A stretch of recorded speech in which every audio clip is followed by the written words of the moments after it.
fécondation, c'est pas ce boulot-là.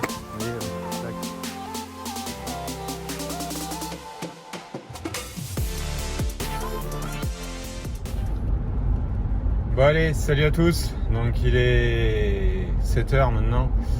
Je suis parti à 6h30. Je vais arriver sur le site le plus loin là. Donc j'ai mis en route hier de Labouré.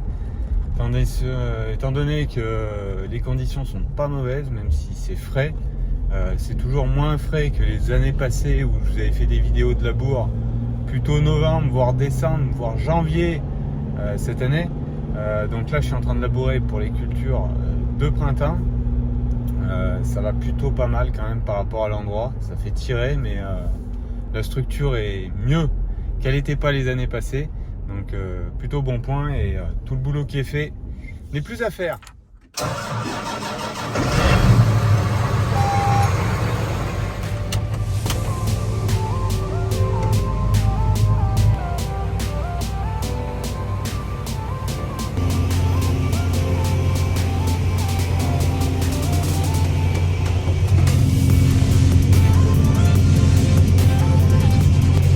Bon allez, je suis lancé,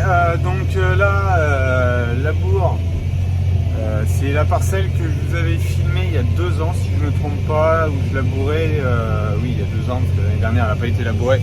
Comme c'est en blé, je labourais derrière un maïs pour mettre un tournesol.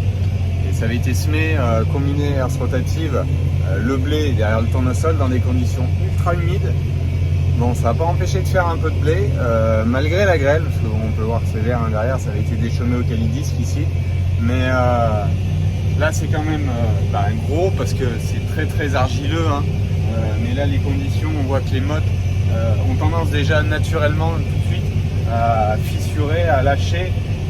Étant donné qu'on a encore quelques beaux jours, ça va faire évoluer le labour. Profitons que ce soit un labour derrière une récolte d'été, permet de labourer dans des conditions plus sèches. Autant le faire tout de suite, c'est vite ici une dizaine de litres de GNR d'économiser à l'hectare et pour faire du meilleur boulot. Bon, après une petite pause casse-croûte, ça s'avance. Enfin, dans ce sens-là, vous devez voir que ça s'avance beaucoup mieux par rapport à ce matin. Voilà, ça me reste à aller jusque février là derrière. Pour cette parcelle, après ça restera encore une parcelle. Vous allez voir, je vais faire quelques images au drone. Je vous commenterai peut-être ça un petit peu en même temps. Puis on va aller voir aussi un petit peu plus les maïs là. Qui avaient été aussi labourés. C'est sûrement pas la méthode idéale et parfaite, mais c'est quand même pas la moins mauvaise. C'est plutôt la moins mauvaise pour le secteur.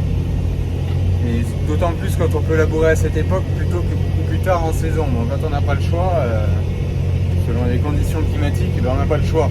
Là, ce qu'il y a, c'est qu'on a eu une centaine de millimètres sur route, qui fait que c'est frais, mais on est encore sur des journées où ça sèche derrière, donc ça va faire vraiment du bien.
Quand je parle de faire du bien, c'est il y a des pour et il y a des contre sur le labour, on est d'accord, on va pas refaire l'histoire 1000 fois, mais le fait de le faire tout en saison, on a des argiles qui peuvent mieux travailler durant l'hiver naturellement. C'est du gasoil de moins, ce que je disais avant, hein, c'est du GNR de moins, environ 10 litres hein, par rapport au boulot que je fais à la profondeur du labour là. Je suis en labour à 25 cm à peu près. Hein. Je cherche pas non plus à faire un labour énorme. Dessous, la structure est pas mauvaise parce qu'il y a toujours un moment dans l'année où on arrive à avoir du sec qui vient faire des formes de rétractation et exploser le sous-sol. Par contre, le dessus, si on a des conditions un peu pluvieuses, ça se tasse tout de suite beaucoup plus.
Voilà, bon, vous avez vu les quelques images au drone du labour, donc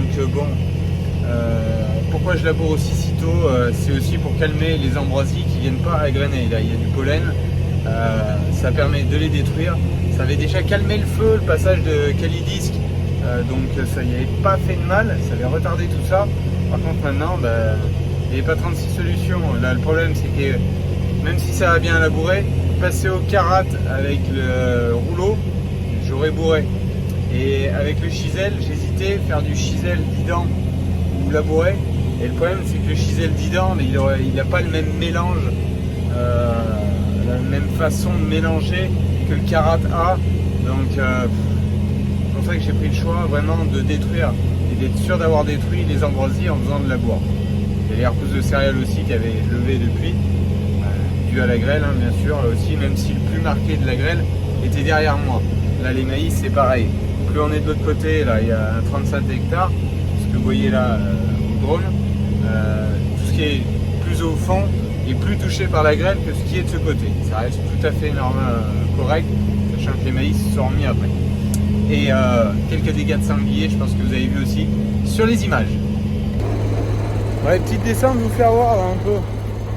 Alors là, vous avez vu aux images, le drone, c'est vraiment très argileux. Il faut pas grand chose, vous voyez, pour faire la boule. Ça c'est juste la terre de surface. Hein. Donc dessous, vous comprenez bien qu'il faut arriver à y arracher un peu pour que ça puisse voir le jour aussi.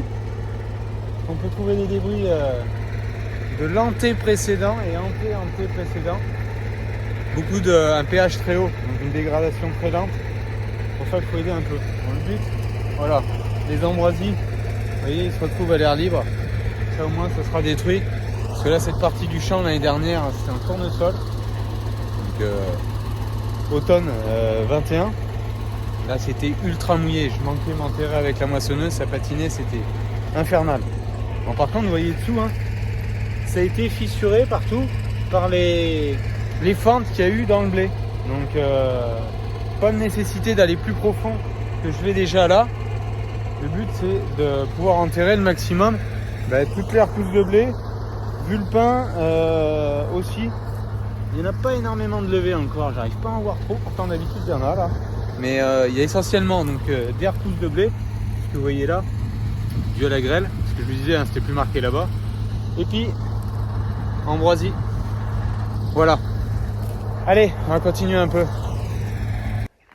Bon, je profite d'un arrêt au stand gasoil. Après avoir ravitaillé le chauffeur, il faut ravitailler le tracteur.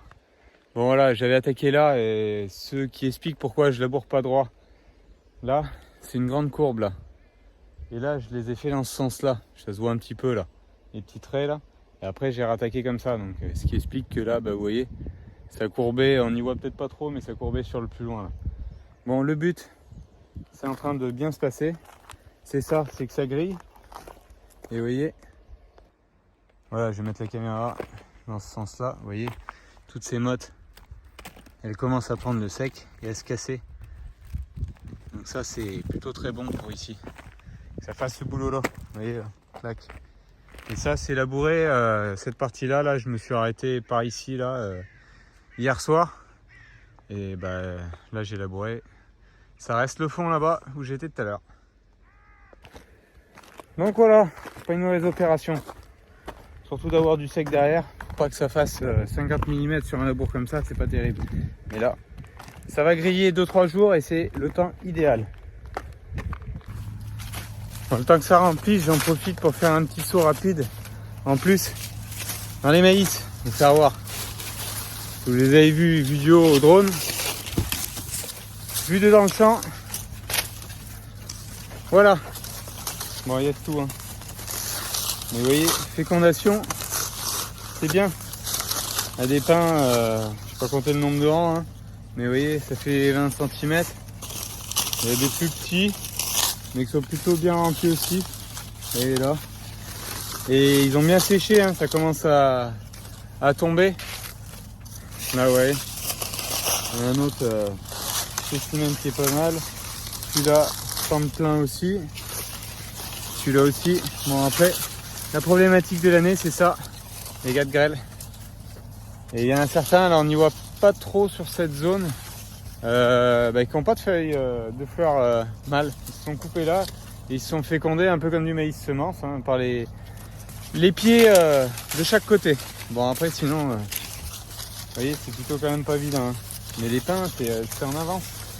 On a un mois d'avance sur l'année dernière ici. Bon après j'ai précocifié un petit peu cette année, je suis sur des variétés entre 280 et 310 d'indice. Donc des variétés plutôt un petit peu précoces par rapport à ce qu'on met là. Sur une année qui est en avance, donc je vais gagner un peu sur les points de séchage. Hein. Puisque l'année dernière j'avais récolté très humide. Ça coûtait forcément déjà assez cher en séchage. Bon, heureusement cette année comme ça diluera un peu. Bon après c'est pas non plus le plus beau de la parcelle que je vous fais voir, hein, parce que là on est plutôt dans ce qui sèche aussi un peu plus et dans les contours. Donc et dans la partie qui a aussi grêlé un peu plus. Tous ceux que je vous montrais précédemment, c'est la parcelle qui va tout au fond là-bas. Et là c'est mieux, moins de grêle et plus de soutenu dans le sol. Donc c'est plus beau que ce que je vous montrais là encore. De toute façon je ne manquerai pas d'y revenir quand on sera à la moisson. Allez, je vais aller contrôler qu'il soit fini de réapprovisionner le gros comme ça, pour pouvoir continuer de labourer un peu. Alors pas beaucoup d'images cette semaine dans la vidéo, pourquoi? Parce que j'ai couru partout, des démarches administratives, quelques réunions, j'ai couru aussi un petit peu à finir d'arranger pour le montage des bâtiments qui devrait arriver là, possiblement dans la semaine prochaine ou la semaine suivante. Donc c'est pour ça que j'ai voulu faire ça en priorité. Terminer aussi tout ce que j'étais en train de faire au Carac, que vous avez vu les images, donc tout le site le plus près de l'exploitation, donc ça c'est tout bien avancé. Quand j'aurai fini de labourer là, on aura déjà de fait. Bon, il y aura d'autres choses à faire, vous verrez plus tard. J'ai fait ça, tour de plaine un peu surveillé aussi les colzas. Bon pour l'instant ça se passe pas mal. J'ai pas eu le temps de vous faire des images pour vous mettre. Je vous en remettrai, j'espère la semaine prochaine ça aille un peu mieux. Antoine vient justement, c'est sa semaine où il est là, donc on va être deux. Ça reste, là c'est samedi, ça nous reste donc à labourer. Là il y a 2 grosses journées encore à labourer après celle-là. On a le curage chez Cyril encore, peut-être le début des bâtiments, peut-être aussi si ça pleut pas et que ça veut sécher un peu, le début des moissons de tournesol. Il y a vraiment de quoi faire, donc voilà. J'ai couru un peu partout, j'ai pas voulu tout prendre la caméra et vous filmer un peu tout parce qu'il y a des choses aussi que je vous ai déjà pas mal filmé, mais voilà, ça permettra de laisser un peu du grain à moudre pour la semaine prochaine justement et vous présenter une vidéo beaucoup plus complète que cette semaine où je suis en train de faire du labour. Je vous ai expliqué un petit peu pourquoi si tôt et pourquoi du labour. Voilà. Allez, moi je vous dis bonne semaine à vous tous et je vous laisse sur ces dernières images au drone et je vous dis à dimanche prochain. Ciao, bye bye.